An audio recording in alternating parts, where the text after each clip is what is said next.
आज हम लोग बात करने वाले बीए पार्ट 2 हिस्ट्री ऑनर्स का चैप्टर 4 का हम लोग भाग 2 तक बहुत अच्छा से पढ़ लिए थे। ये हमारा भाग 3 है। भाग 2 तक हम लोग किसके बारे में पढ़ रहे थे? मोहम्मद बिन तुगलक के बारे में पढ़ रहे थे। हमारा ये चैप्टर क्या है? तुगलक वंश के बारे में। तो मोहम्मद बिन तुगलक के बारे में पढ़े हैं। इससे पहले हम लोग, अगर आप इससे पहले वाला भाग का वीडियो नहीं देखे हैं तो लिंक डिस्क्रिप्शन में होगा, प्ले लिस्ट के वहां से देख सकते हैं या प्ले लिस्ट में जाकर देख सकते हैं। तो चलिए हम लोग शुरू करते हैं। इससे पहले मोहम्मद बिन तुगलक के बारे में क्या पढ़े थे? उसके जीवन के बारे में पढ़े थे, उसने कौन कौन से कार्य किए। देखिए, ये सबसे पढ़ा लिखा सुल्तान था। ये सल्तनत काल में, दिल्ली सल्तनत का जो समय था उसमें सबसे पढ़ा लिखा था, लेकिन फिर भी इतनी गलतियां इसने किया, बहुत ज्यादा गलती किया। जो भी इसने बड़े निर्णय लिए सब असफल साबित हुआ, सब गलती हो गया। देखिए, ऐसा बात नहीं था कि ये कर वृद्धि किया तो ये पहले असफल हुआ। ऐसा बात नहीं था कि इससे पहले कोई ऐसा सुल्तान नहीं था जिसने कर वृद्धि नहीं किया। बहुत सारे सुल्तानों ने कर वृद्धि किया और अलग अलग निर्णय लिए, लेकिन उनका निर्णय सफल होता गया। लेकिन इसका कौन सा बात था कि सब जो मुख्य निर्णय लेता था वो सब निर्णय गलत हो जाता था। ऐसा क्या बात है? इतना पढ़ा लिखा होकर भी क्या ऐसा बात था? तो देखिए, कई निर्णय इसका गलत हुआ। कर वृद्धि वाला गलत हुआ। उस समय आ गया था क्या? अकाल पड़ गया था।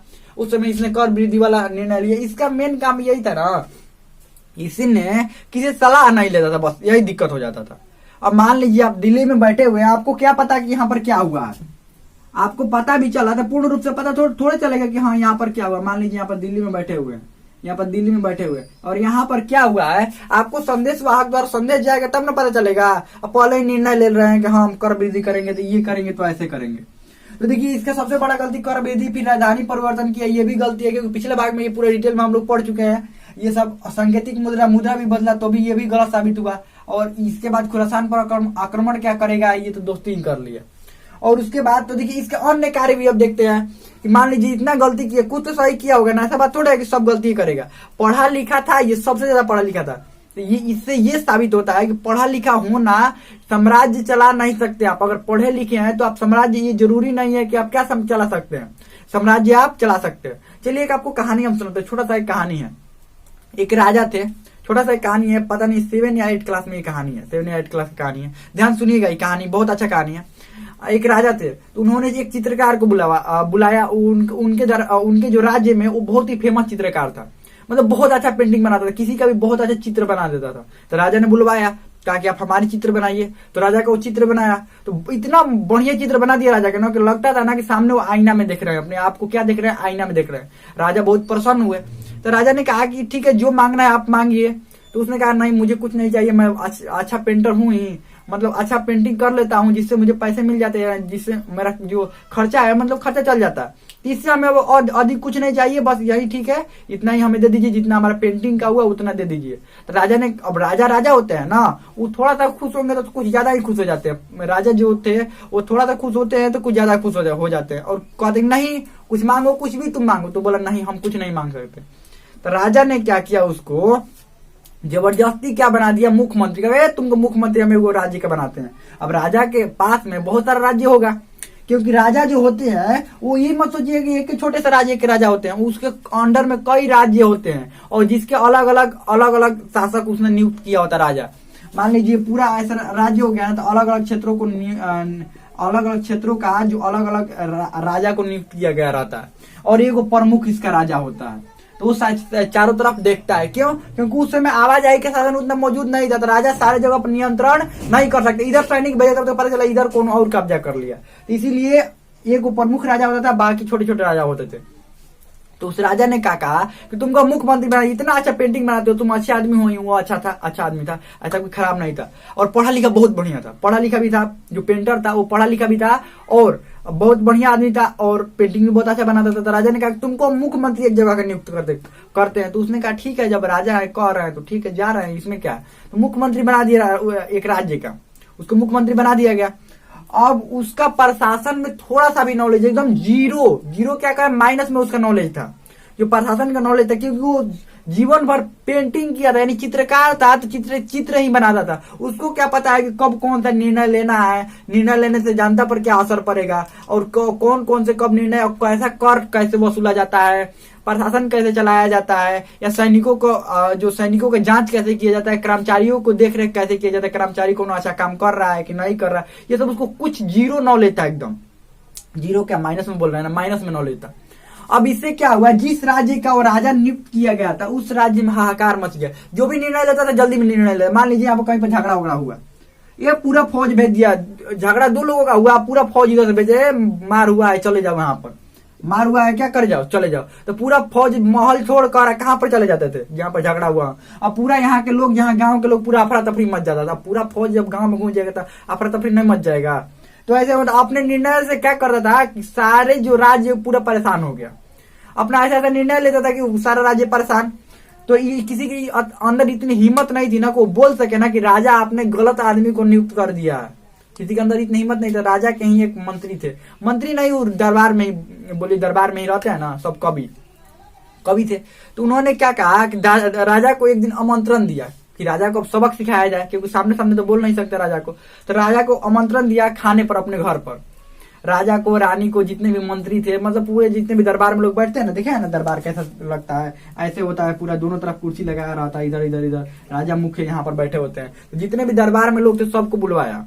उसने क्या कहा, दरबार में, राजा के दरबार में ही वो था, और उसने क्या कहा कि अब राजा के इनवाइट कीजिएगा तो आएंगे ही। अब कोई ऐसा आयरा गैरा इनवाइट कर देगा तो नहीं आएंगे। तो राजा के दरबार में ही मुख्य था, एक कवि था, मुख्य कवि था, तो उसने इनवाइट किया। तो राजा ने कहा ठीक है, सभी हम अपने परिवार के साथ और जितने भी मंत्री है, जितने भी सभी लोग आपके घर पर आएंगे।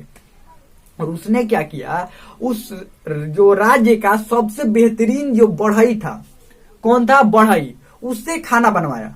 खाना किससे बनवाया, सबसे बेहतरीन बढ़ई, यानी कि कोई भी वो लकड़ी वाला काम बहुत ही बेहतरीन करता था, उससे क्या बनवाया, खाना बनवाया। किसने, वो जो कवि था जिसने इनवाइट किया था राजा को। और उसको खाना बनाने में एकदम जीरो नॉलेज था, जीरो का, जैसे इसको माइनस में नॉलेज था ना प्रशासन के बारे में, उसको ही ठीक चित्रकार को जिस तरह प्रशासन के बारे में माइनस नॉलेज था, उस तरह से ही बढ़ई को भी खाना बनाने के बारे में एकदम माइनस में नॉलेज था। अब क्या हुआ, खाना बनाया और सभी लोग खाने के लिए बैठे। तो राजा भी सभी लोग खाने के लिए बैठे, खाना सबको दिया गया। और जैसे ही पहला निवाला मुंह में डाले राजा ना, तो अब जब खाए ना तो राजा ने कहा ये कितना बेकार खाना है, ये किसने बनाया है, किससे बनवाया गया, कौन है ये। तो वो जो कवि था जिसने इनवाइट किया था राजा को, उसको अब सामने लेकर आया, किसको, बढ़ई को। राजा के सामने लेकर आया, कहा कि देखिए राजा साहब, यही है, इसी ने खाना बनाया, ये इस राज्य का सबसे बेहतरीन बढ़ई है, इसीलिए इससे खाना बनवाया गया। तो राजा ने कहा तुमको इतनी समझ नहीं है कि बढ़ई जो होता है वो सिर्फ लकड़ी का काम कर सकता है, वो खाना नहीं बना सकता है। खाना बनाने के काम उनको देना चाहिए जो खाना बनाने जिनको आता है। विनम्रता पूर्वक उसने कहा राजा से कि देखिए हम लोग भी यही कहना चाह रहे हैं कि आपने एक चित्रकार को राज्य का राजा बना दिया है और वहां पर जनता बहुत परेशान है, चित्रकार को चित्रकारी करने दिए, उसको प्रशासन के बारे में थोड़ा सा भी नॉलेज नहीं है, तो आपने क्यों उसको राजा बना दिया। वो इसलिए कि वो बहुत पढ़ा लिखा है, बहुत अच्छा पेंटिंग बनाता है। बताइए, पूरी जनता तबाह हो गई। तो राजा को अपनी गलती पर एहसास हुआ और उसने खुद ही रिजाइन कर दिया। वो जो ये पेंटर था ना, मतलब चित्रकार, उसने खुद ही रिजाइन कर दिया। यानी कि पढ़ा लिखा होना जरूरी है, लेकिन साथ में उनको प्रशासन का भी नॉलेज होना जरूरी। इसीलिए जो भी ऊंचे पद पर जाते हैं, बैठते हैं अधिकारी, उनको पहले छोटा लेवल से प्रमोशन किया जाता है। इनको बहुत बढ़िया से जानकारी जब प्रशासन के बारे में हो जाता है तब उनको बड़ा लेवल पर बैठाया जाता है। ये नहीं कि एक बार नया है बड़ा लेवल पर नहीं बैठाया जाता है। ठीक वैसे ही इसका था, इसको एक्सपीरियंस नहीं था, इसको युद्ध लड़ने का एक्सपीरियंस था मोहम्मद बिन तुगलक को, क्योंकि वारंगल को जीत चुका था, तो इसको युद्ध लड़ने का एक्सपीरियंस था। लेकिन इसको डायरेक्ट क्या बन गया, राजा, वो भी पूरा प्रमुख राजा बन गया। किसी छोटा राज्य का राजा नहीं बना, प्रमुख पूरा सुल्तान बन गया। इसलिए दिक्कत यहाँ पर हुआ। अब अन्य कार्य में थोड़ा देख लेते हैं। इसको जब कर वृद्धि किया तो जनता ने विरोध किया, तो पता चल गया कि अरे ये वहां पर अकाल पड़ा हुआ है, गंगा और यमुना के द्वार क्षेत्र में, बीच वाले क्षेत्र में अकाल पड़ा हुआ है। तो उसने क्या बनवाया, दीवान ने का ही एक संस्था बनाया जो कि कृषि संबंधित था, कृषि संबंधित कार्य करे, इसके लिए दीवान ने का ही बनाया। किसने, मोहम्मद बिन तुगलक ने। और उसमें क्या था कि अकाल पीड़ित जो थे उनको राहत सामग्री पहुंचाना, उनको सामान पहुंचाना, उनको खाना पहुंचाना, उनको जो भी जरूरत हो वो सब पहुंचाना। और उसके बाद इसने क्या किया, सैकड़ों कुएं खुदवाए, यानी कि सैकड़ों कुआं का निर्माण करवाया। कुआं का निर्माण करवाने से क्या होता है पता है आपको, उस समय नहरों की शुरुआत इसने किया था, लेकिन सारे जगह पर नहर नहीं बनवा सकता था। अब मान लीजिए बीच जंगल से नहर लेकर जाना है तो कई साल नहीं लग जाएंगे नहर बनाने में। ये पूरा जंगल है, ये बीचों बीच नहर लेकर जाना है, नहीं तो किनारे से बहुत ज्यादा समय लग जाएगा, पूरा समय लग जाएगा। तो इसने क्या कहा, जगह जगह पर कुआं बनवाया, जहां जहां खेत होते थे ना, पूरा खेत वहां पर कुआं बनवाया। आप लोगों को शायद याद भी होगा, जो गांव से होंगे उनको याद भी होगा, अभी से कुछ साल पहले, लगभग 10 या 15 साल पहले कुआं खोदा जाता था।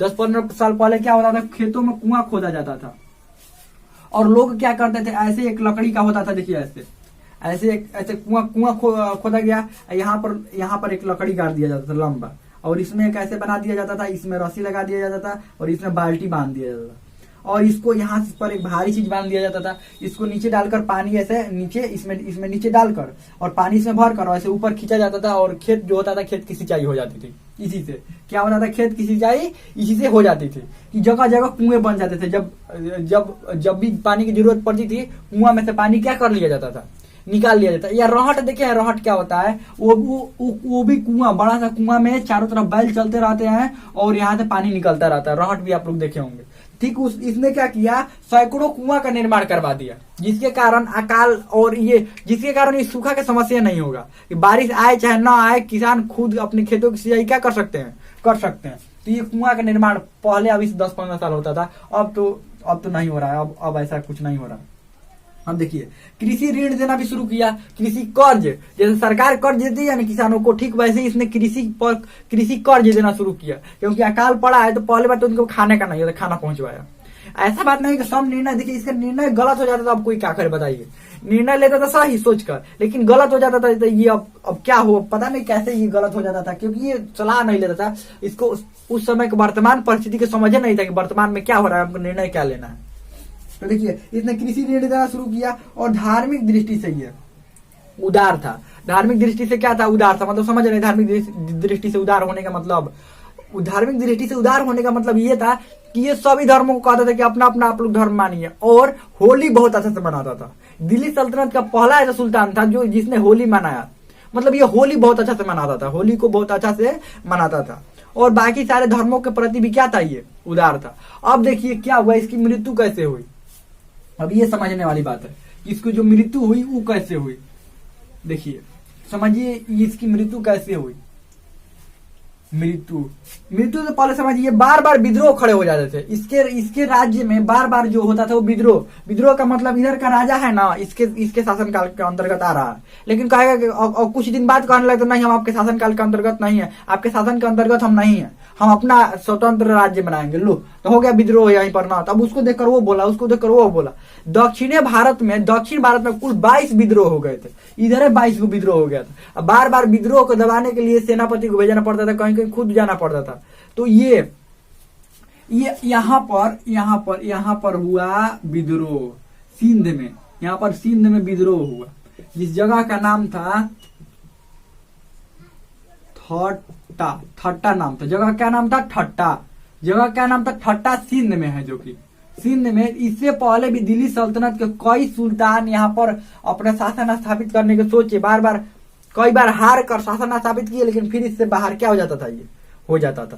तो ये भी विद्रोह को दबाने के लिए कहाँ पहुंचा था, ठट्टा, जहां पर रास्ते में जाते समय ही इसको, यहाँ से जाते समय इसकी क्या हो गई, मृत्यु हो गई। बीमार पड़ गया, रास्ते में बीमार पड़ गया, बस मृत्यु हो गई। अब इस समय की तरह तो जगह जगह हॉस्पिटल तो है नहीं, या अच्छा व्यवस्था है नहीं, गाड़ियों का, हवाई जहाज का अच्छा व्यवस्था तो है नहीं जगह बहुत जल्दी पहुंचा दिया जाए, यहाँ से वहां, वहां से वहां, वहां से वहां। मान लो जा रहे हैं बीच जंगल में, अब बीच जंगल में बीमार पड़ गए, तो बताइए कैसे दवा होगा, या बड़े वैद्य कैसे आ पाएंगे। वैद्य छोटे छोटे वैद्य, मान लीजिए साथ में वैद्य गए भी होंगे तो छोटे वैद्य साथ में गए होंगे।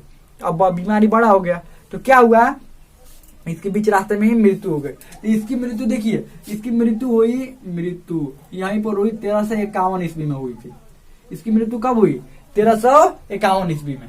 तो हमें लगता है कि बहुत अच्छा से आपको समझ में आ गया होगा। इसमें आपको कोई भी डाउट हो, कोई भी क्वेश्चन हो तो आप कमेंट में पूछ सकते हैं। हमें लगता है समझ में आ गया होगा।